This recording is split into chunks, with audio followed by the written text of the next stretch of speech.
జరిగింది. ఎందుకంటే కొన్ని లక్షలాది మంది ప్రజలు ఈ రోజు వైకుంఠ ఏకాదశిన దేవదేవుడు వెంకటేశ్వర స్వామిని అందరూ కూడా దర్శించుకుందామని, అతని ఆశీర్వాదం తీసుకుందామని దూర దూర ప్రాంతాల నుంచి మిగతా రాష్ట్రాల నుంచి కూడా ఈ రోజు భక్తులు చాలా మంది ఇక్కడికి రావడం జరిగింది.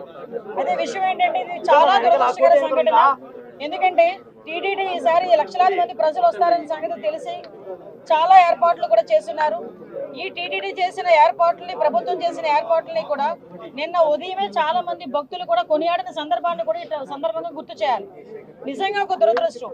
ఒక ప్రాణాన్ని కాపాడబోయిన సందర్భంలో జరిగిన సంఘటన, అక్కడ తొక్కిసలాట జరిగింది. దురదృష్టవశాత్తు సుమారుగా 5గురు ఒక చోట, 6గురు ఒక చోట కూడా చనిపోవడం, ఒకరు ఒక చోట, 5గురు ఒక చోట, ఒకరు ఒక చోట చనిపోవడం జరిగింది. ఓవరాల్గా 6గురు చనిపోవడం జరిగింది.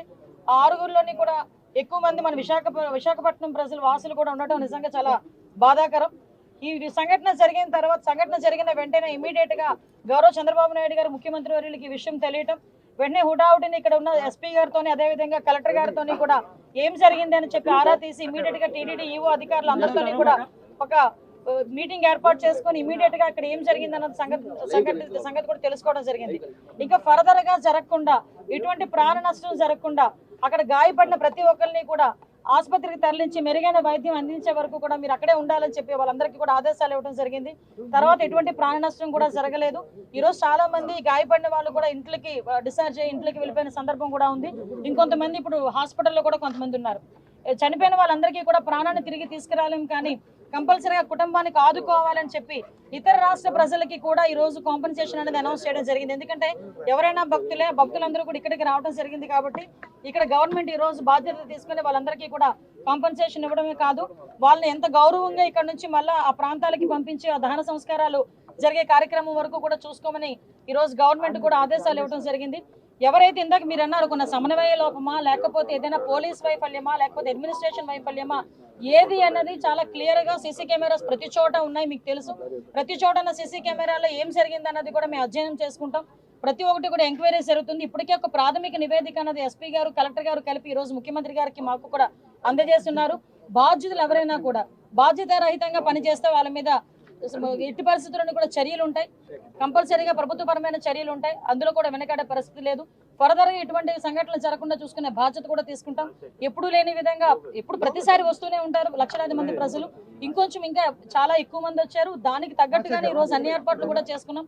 దయచేసి ప్రజలందరూ కూడా, ముఖ్యంగా ప్రతిపక్షాల వాళ్ళు, ప్రజలు అందరూ కూడా అర్థం చేసుకోవాల్సిన విషయం ఏంటంటే ఇది ఒక దురదృష్టకరమైన యాక్సిడెంట్ సంఘటన జరిగింది. దీనికి ఫర్దర్ గా జరగకుండా బాధ్యత కూడా మేము గవర్నమెంట్ తీసుకుంటాం. ఇప్పటి వరకు జరిగిన దానికి కూడా చింతిస్తున్నాం.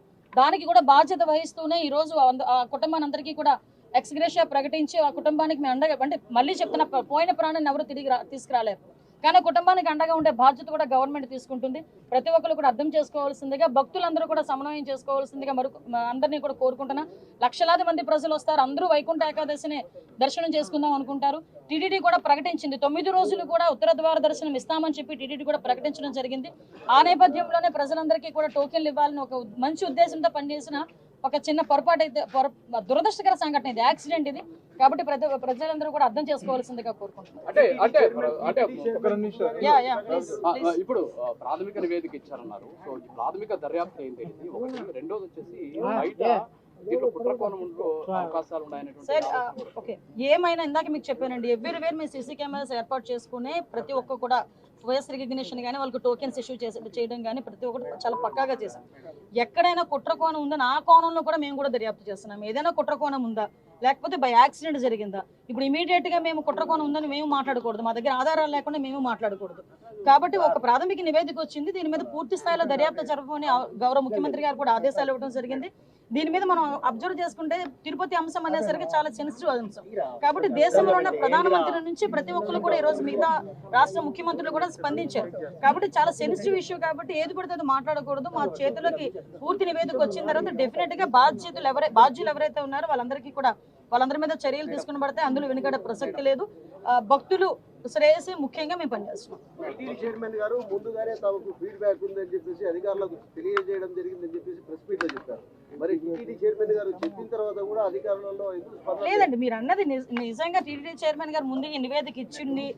మా అధికారులు కనుక అడ్మినిస్ట్రేషన్ విషయంలో ఎక్కడైనా లోపాలు జరుగున్నాయో ఇప్పుడు మాకు ఎలాగో మన సీఎం గారు వస్తున్నారు, ఇప్పుడు సీఎం గారు వచ్చేసరికి మాకు క్లియర్ నివేదిక ఉంటూ ఉంటుంది.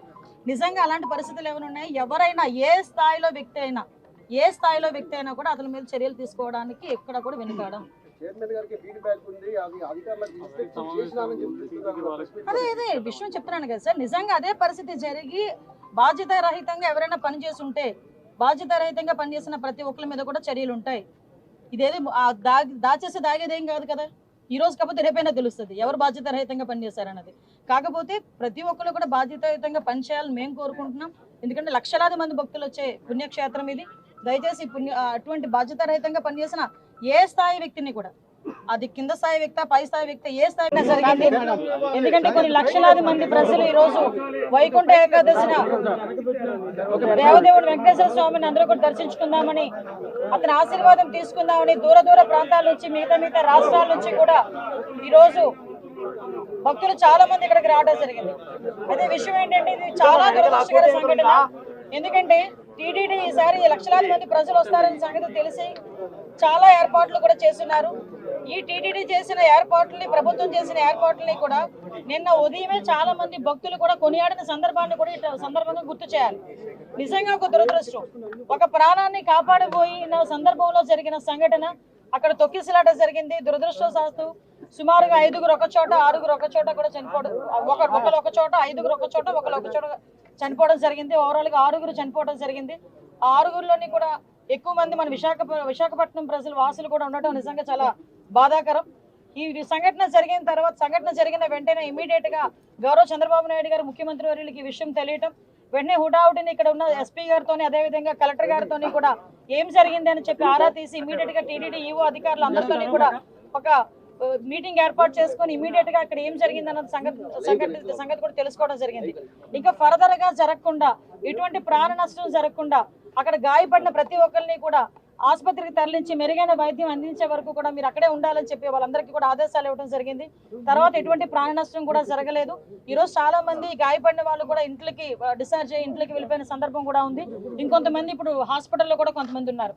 చనిపోయిన వాళ్ళందరికీ కూడా ప్రాణాన్ని తిరిగి తీసుకురాలేం, కానీ కంపల్సరీగా కుటుంబానికి ఆదుకోవాలని చెప్పి ఇతర రాష్ట్ర ప్రజలకి కూడా ఈ రోజు కాంపెన్సేషన్ అనేది అనౌన్స్ చేయడం జరిగింది. ఎందుకంటే ఎవరైనా భక్తులందరూ కూడా ఇక్కడికి రావడం జరిగింది కాబట్టి ఇక్కడ గవర్నమెంట్ ఈ రోజు బాధ్యత తీసుకుని వాళ్ళందరికీ కూడా కాంపెన్సేషన్ ఇవ్వడమే కాదు, వాళ్ళని ఎంత గౌరవంగా ఇక్కడ నుంచి మళ్ళీ ఆ ప్రాంతాలకి పంపించి ఆ దహన సంస్కారాలు జరిగే కార్యక్రమం వరకు కూడా చూసుకోమని ఈ రోజు గవర్నమెంట్ కూడా ఆదేశాలు ఇవ్వడం జరిగింది.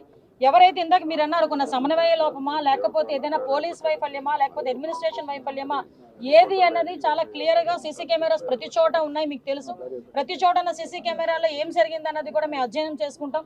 ప్రతి ఒక్కటి కూడా ఎంక్వైరీ జరుగుతుంది. ఇప్పటికే ఒక ప్రాథమిక నివేదిక అన్నది ఎస్పీ గారు కలెక్టర్ గారు కలిపి ఈ రోజు ముఖ్యమంత్రి గారికి మాకు కూడా అందజేస్తున్నారు. బాధ్యులు ఎవరైనా కూడా బాధ్యతారహితంగా పనిచేస్తే వాళ్ళ మీద ఎట్టి పరిస్థితులను కూడా చర్యలు ఉంటాయి. కంపల్సరీగా ప్రభుత్వపరమైన చర్యలు ఉంటాయి. అందులో కూడా వెనకాడే పరిస్థితి లేదు. ఫర్దర్ గా ఇటువంటి సంఘటనలు జరగకుండా చూసుకునే బాధ్యత కూడా తీసుకుంటాం. ఎప్పుడు లేని విధంగా ఎప్పుడు ప్రతిసారి వస్తూనే ఉంటారు లక్షలాది మంది ప్రజలు. ఇంకొంచెం ఇంకా చాలా ఎక్కువ మంది వచ్చారు. దానికి తగ్గట్టుగానే ఈ రోజు అన్ని ఏర్పాట్లు కూడా చేసుకున్నాం. దయచేసి ప్రజలందరూ కూడా, ముఖ్యంగా ప్రతిపక్షాల వాళ్ళు, ప్రజలు అందరూ కూడా అర్థం చేసుకోవాల్సిన విషయం ఏంటంటే ఇది ఒక దురదృష్టకరమైన యాక్సిడెంట్ సంఘటన జరిగింది. దీనికి ఫర్దర్ గా జరగకుండా బాధ్యత కూడా మేము గవర్నమెంట్ తీసుకుంటాం. ఇప్పటి వరకు జరిగిన దానికి కూడా చింతిస్తున్నాం. దానికి కూడా బాధ్యత వహిస్తూనే ఈ రోజు ఆ కుటుంబానందరికీ కూడా ఎక్స్గ్రేషియా ప్రకటించి ఆ కుటుంబానికి మేము అండగా, అంటే మళ్ళీ చెప్తున్నా, పోయిన ప్రాణాన్ని ఎవరు తిరిగి తీసుకురాలేరు, కానీ కుటుంబానికి అండగా ఉండే బాధ్యత కూడా గవర్నమెంట్ తీసుకుంటుంది. ప్రతి ఒక్కరు కూడా అర్థం చేసుకోవాల్సిందిగా, భక్తులందరూ కూడా సమన్వయం చేసుకోవాల్సిందిగా అందరినీ కూడా కోరుకుంటున్నా. లక్షలాది మంది ప్రజలు వస్తారు, అందరూ వైకుంఠ ఏకాదశిని దర్శనం చేసుకుందాం అనుకుంటారు. టీటీడీ కూడా ప్రకటించింది 9 రోజులు కూడా ఉత్తర ద్వార దర్శనం ఇస్తామని చెప్పి టీటీడీ కూడా ప్రకటించడం జరిగింది. ఆ నేపథ్యంలోనే ప్రజలందరికీ కూడా టోకెన్లు ఇవ్వాలని ఒక మంచి ఉద్దేశంతో పనిచేసిన ఒక చిన్న పొరపాటు అయితే, దురదృష్టకర సంఘటన ఇది, యాక్సిడెంట్ ఇది. కాబట్టి ప్రజలందరూ కూడా అర్థం చేసుకోవాల్సిందిగా కోరుకుంటున్నారు. ఇప్పుడు ప్రాథమిక నివేదిక ఇచ్చారన్నారు. సో ఈ ప్రాథమిక దర్యాప్తు ఏంటి? ఒకటి, రెండోది వచ్చేసి బయట దీంట్లో కుట్రకోణంలో అవకాశాలు ఉన్నాయనేటువంటి సార్ ఓకే, ఏమైనా ఇందాక మీకు చెప్పానండి, ఎవ్రీవేర్ మేము సీసీ కెమెరాస్ ఏర్పాటు చేసుకునే ప్రతి ఒక్క కూడా ఫేస్ రికగ్నిషన్ కానీ వాళ్ళకి టోకెన్స్ ఇష్యూ చేయడం కానీ ప్రతి ఒక్కటి చాలా పక్కాగా చేశాం. ఎక్కడైనా కుట్ర కోణం ఉందని ఆ కోణంలో కూడా మేము కూడా దర్యాప్తు చేస్తున్నాం. ఏదైనా కుట్ర కోణం ఉందా, లేకపోతే బై యాక్సిడెంట్ జరిగిందా, ఇప్పుడు ఇమీడియట్ గా మేము కుట్ర కోణం ఉందని మేము మాట్లాడకూడదు, మా దగ్గర ఆధారాలు లేకుండా మేము మాట్లాడకూడదు. కాబట్టి ఒక ప్రాథమిక నివేదిక వచ్చింది, దీని మీద పూర్తి స్థాయిలో దర్యాప్తు జరపమని గౌరవ ముఖ్యమంత్రి గారు కూడా ఆదేశాలు ఇవ్వడం జరిగింది. దీని మీద మనం అబ్జర్వ్ చేసుకుంటే తిరుపతి అంశం అనేసరికి చాలా సెన్సిటివ్ అంశం కాబట్టి దేశంలో ఉన్న ప్రధానమంత్రి నుంచి ప్రతి ఒక్కరు కూడా ఈ రోజు మిగతా రాష్ట్ర ముఖ్యమంత్రులు కూడా స్పందించారు. కాబట్టి చాలా సెన్సిటివ్ ఇష్యూ కాబట్టి ఏది పడితే అది మాట్లాడకూడదు. మా చేతిలోకి పూర్తి నివేదిక వచ్చిన తర్వాత డెఫినెట్ గా బాధ్యులు ఎవరైతే ఉన్నారో వాళ్ళందరి మీద చర్యలు తీసుకుని పడితే అందులో వెనుకడే ప్రసక్తి లేదు. భక్తులు శ్రేయసి ముఖ్యంగా మేము పనిచేస్తున్నాం. టీటీడీ చైర్మన్ గారు ముందుగానే తమకు ఫీడ్బ్యాక్ ఉందని చెప్పేసి అధికారులకు తెలియజేయడం జరిగిందని చెప్పేసి ప్రెస్ మీట్ లో చెప్పారు. మరి టీటీడీ చైర్మన్ గారు చెప్పిన తర్వాత కూడా అధికారులలో ఎందుకు స్పందన లేదండి, మీరు అన్నది నిజంగా టీటీడీ చైర్మన్ గారు ముందు ఈ నివేదిక ఇచ్చింది. మా అధికారులు కనుక అడ్మినిస్ట్రేషన్ విషయంలో ఎక్కడైనా లోపాలు జరుగున్నాయో ఇప్పుడు మాకు ఎలాగో మన సీఎం గారు వస్తున్నారు, ఇప్పుడు సీఎం గారు వచ్చేసరికి మాకు క్లియర్ నివేదిక ఉంటూ ఉంటుంది. నిజంగా అలాంటి పరిస్థితులు ఏమైనా ఉన్నాయి, ఎవరైనా ఏ స్థాయిలో వ్యక్తి అయినా కూడా అతని మీద చర్యలు తీసుకోవడానికి ఎక్కడ కూడా వెనుకాడం. చైర్మన్ గారికి ఫీడ్బ్యాక్ ఉంది, అది అధికారులకు ఇన్స్ట్రక్షన్ చేసినారని చెప్తున్నారు. అదే విషయం చెప్తున్నాను కదా సార్, నిజంగా అదే పరిస్థితి జరిగి బాధ్యతారహితంగా ఎవరైనా పనిచేసి ఉంటే బాధ్యతారహితంగా పనిచేసిన ప్రతి ఒక్కరి మీద కూడా చర్యలు ఉంటాయి. ఇదేది దాచేసి దాగేదేం కాదు కదా. ఈ రోజు కాకపోతే రేపైనా తెలుస్తుంది ఎవరు బాధ్యతారహితంగా పనిచేశారన్నది. కాకపోతే ప్రతి ఒక్కరు కూడా బాధ్యతాయుతంగా పనిచేయాలని మేము కోరుకుంటున్నాం. ఎందుకంటే లక్షలాది మంది భక్తులు వచ్చే పుణ్యక్షేత్రం ఇది. దయచేసి అటువంటి బాధ్యతారహితంగా పనిచేసిన ఏ స్థాయి వ్యక్తిని కూడా, అది కింద స్థాయి వ్యక్తి, పై స్థాయి వ్యక్తి, ఏ స్థాయి వ్యక్తిని కూడా వదిలిపెట్టారు.